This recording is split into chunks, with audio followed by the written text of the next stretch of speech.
Genesis chapter 21.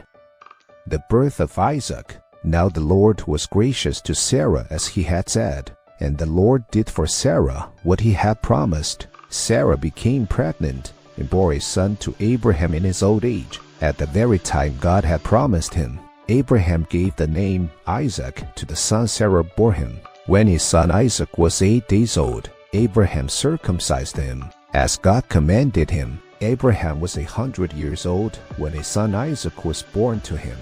Sarah said, "God has brought me laughter, and everyone who hears about this will laugh with me." And she added, "Who would have said to Abraham that Sarah would nurse children? Yet I have borne him a son in his old age." Hagar and Ishmael sent away. The child grew and was weaned, and on the day Isaac was weaned, Abraham held a great feast. But Sarah saw that the son whom Hagar the Egyptian had borne to Abraham was mocking, and she said to Abraham, "Get rid of that slave woman and her son, for that woman's son will never share in the inheritance with my son Isaac."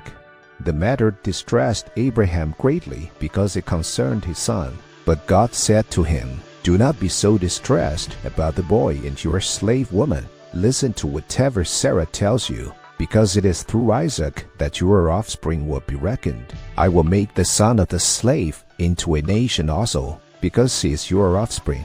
Early the next morning, Abraham took some food and a skin of water and gave them to Hagar. He set them on her shoulders and then sent her off with the boy. She went on her way and wandered in the desert of Beersheba.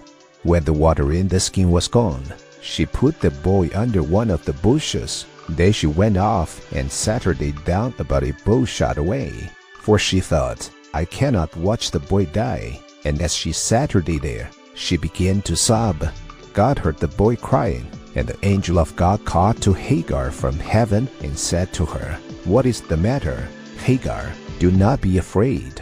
God has heard the boy crying as he lies there. Lift the boy up and take him by the hand, for I will make him into a great nation." Then God opened her eyes, and she saw a well of water. So she went and filled the skin with water and gave the boy a drink. God was with the boy as he grew up.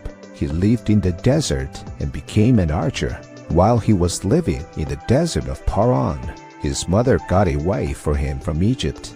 The treaty at Beersheba. At that time Abimelech and Phicol, the commander of his forces, said to Abraham, "God is with you in everything you do. Now swear to me here before God that you will not deal falsely with me or my children or my descendants. Show to me in the country where you now reside as a foreigner the same kindness I have shown to you."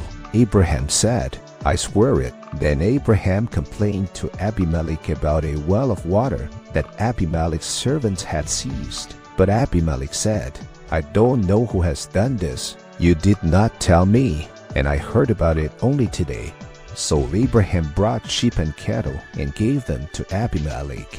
And the two men made a treaty. Abraham set apart 7 ewe lambs from the flock. And Abimelech asked Abraham, "What is the meaning of these 7 ewe lambs you have set apart by themselves?" He replied, "Accept these 7 lambs from my hand as a witness that I adopt this one." So the place was called Beersheba, because the two men swore an oath there.